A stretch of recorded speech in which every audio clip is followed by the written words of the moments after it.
So this one's going to be called Do's and Don'ts of Auction Flipping. And I made a list of do's and don'ts just to help people that um, aren't too familiar with auction flipping so they won't have to make too many mistakes when they're learning. Um, the list is do. Okay. Adapt to new markets. So when there's updates, try your best to keep up with it, but don't research things that are way out of your price range because it's just a waste of time. Okay, so do diversify investments. So if you're investing, then buy multiple. Don't buy too many of the same item. Instead, like try to get a lot of different items because one market just might not be that popular at a certain time, but another market could, I don't know, go through sales. So is the more you diversify, the faster you'll make money. Okay, so do learn crafting recipes. There are so many crafting recipes that make gigantic profits, and a lot of people will spend extra money just because they don't realize that. And they'll just buy the item itself. Like fishing rods, you can make so much money on fishing rods. You can make money on like carrot candies. I mean, anything in the bazaar is can usually be crafted into something. Like let's look at XP bottles, like Titanic XP bottles. Do you know what crafts that? Um, let's look at enchanted gold carrots. Do you know what crafts that? I mean, like it's more useful when you're actually looking at an item that you want to buy and then study the crafting recipe. You don't have to research everything at once, but do research things that like Rod of the Sea. If you make it yourself, how much money do you actually save? You know. Okay. So next, do keep up with updates, mayors, and events. So mayors are super influential in markets.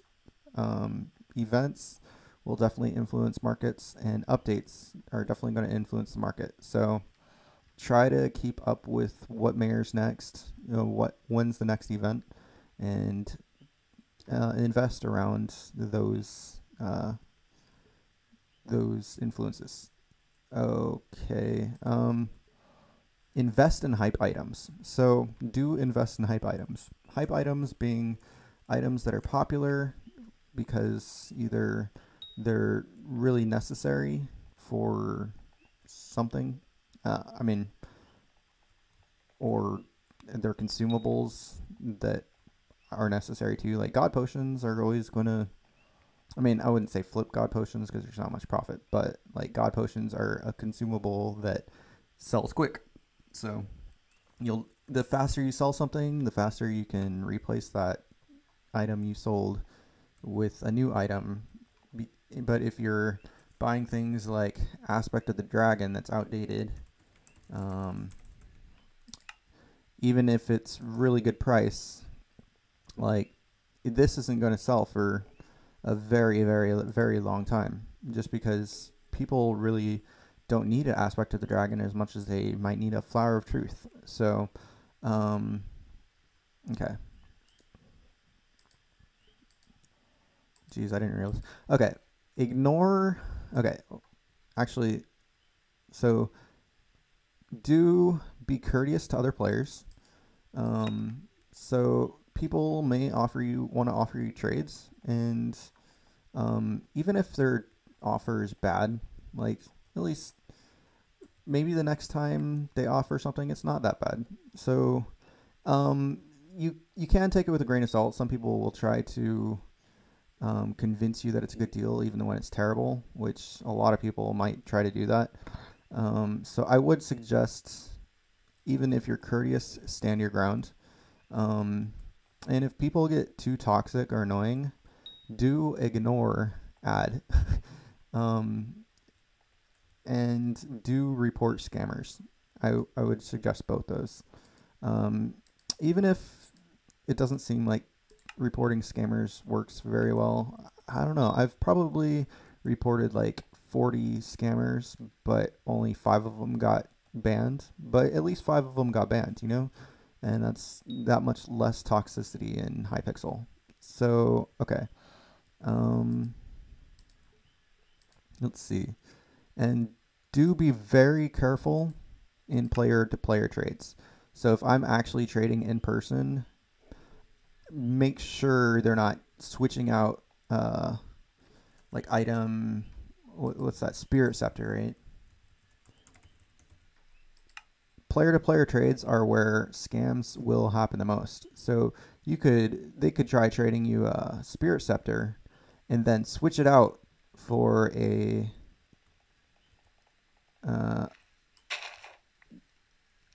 allium.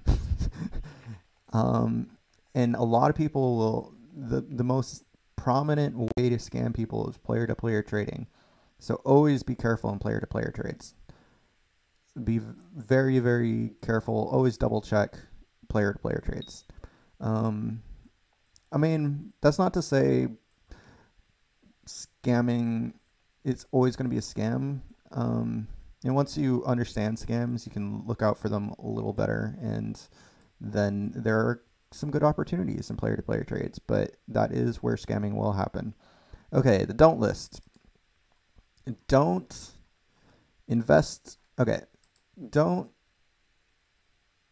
invest all your money in one category. Category being like one of all the same item.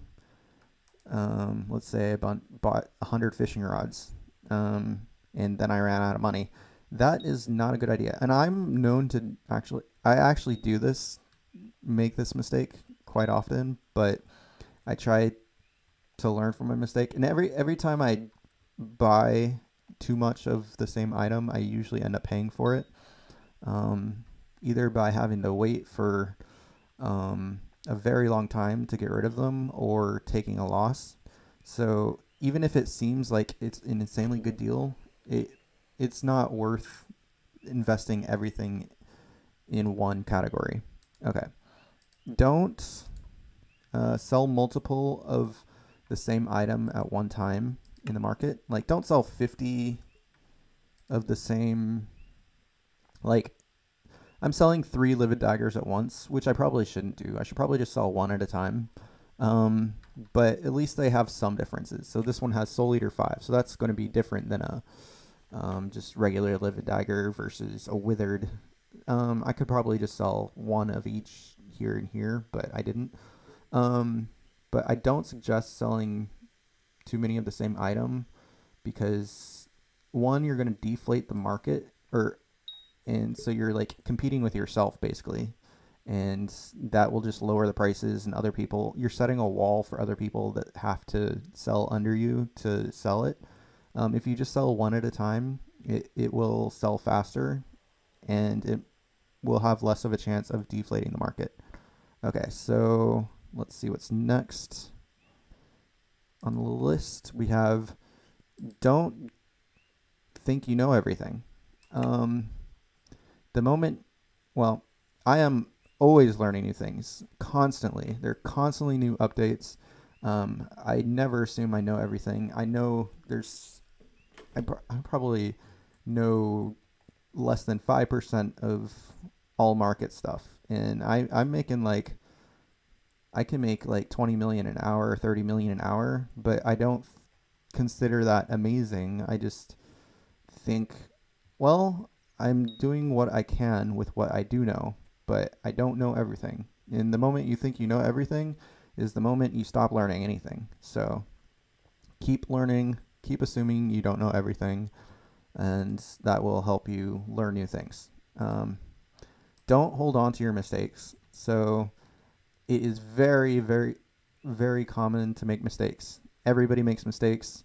I make mistakes. I don't know.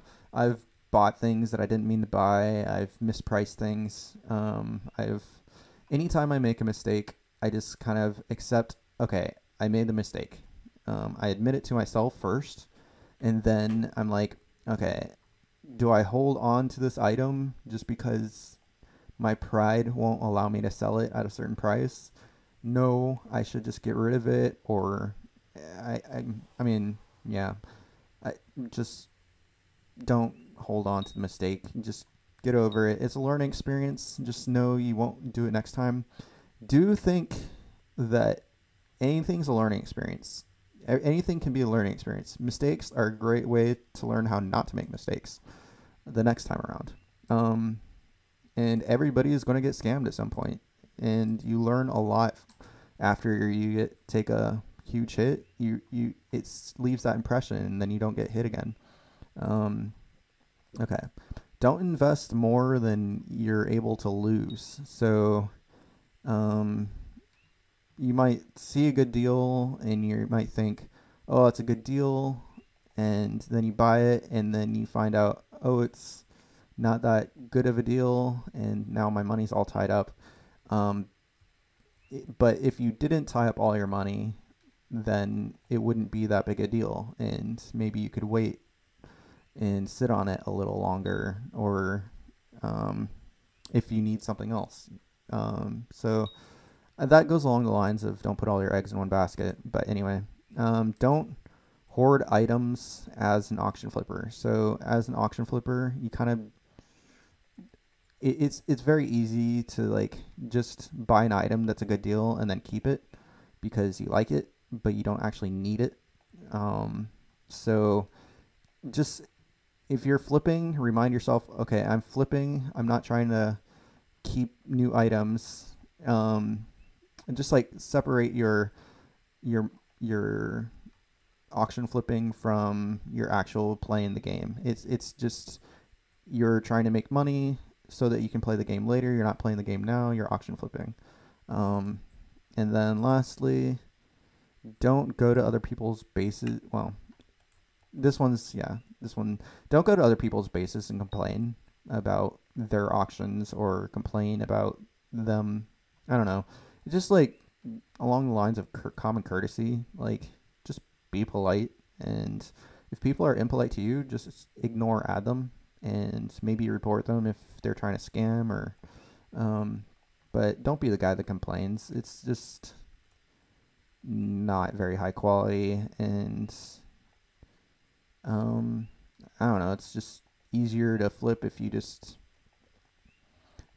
aren't the kind of person that blames other people, but you can accept things for yourself. Just even if somebody prices lower than you and you think they're an idiot, like it doesn't matter because maybe it's really just that you're not familiar with the market as much as you thought. Either way, even if they are being an idiot, it doesn't matter either because you're not responsible for them. You're responsible for yourself. So don't complain about other people. And that's all the do's and don'ts I have for now on auction flipping. If you have any questions, just let me know. And this is kind of just like will probably help you have the right mentality for auction flipping. Oh, one more don't, I guess. Don't be that guy who does this. Let's see. There's always this guy who will try to scam people with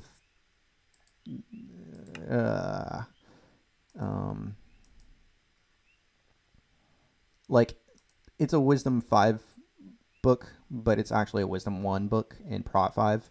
Don't be that guy. That's another form of scamming. It's just a legal form of scamming, and it's not cool. Don't do it. Yeah. Okay.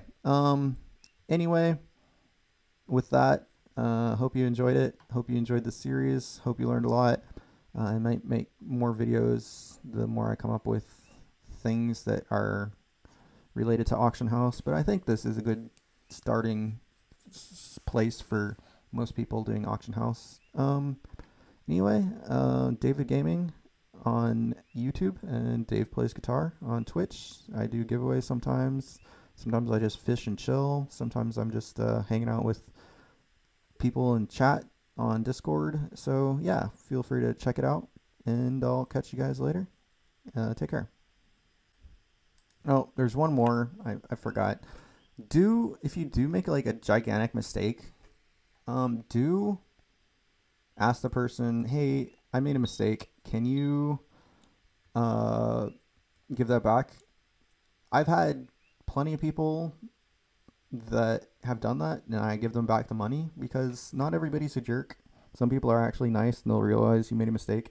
But don't like if they say no, just accept it because you did make the mistake. But it's always good asking because you might get the money back that you made the mistake on, and it's worth asking at least. Um, and if they say no, just they said no. It's not their fault. Anyway, that's that.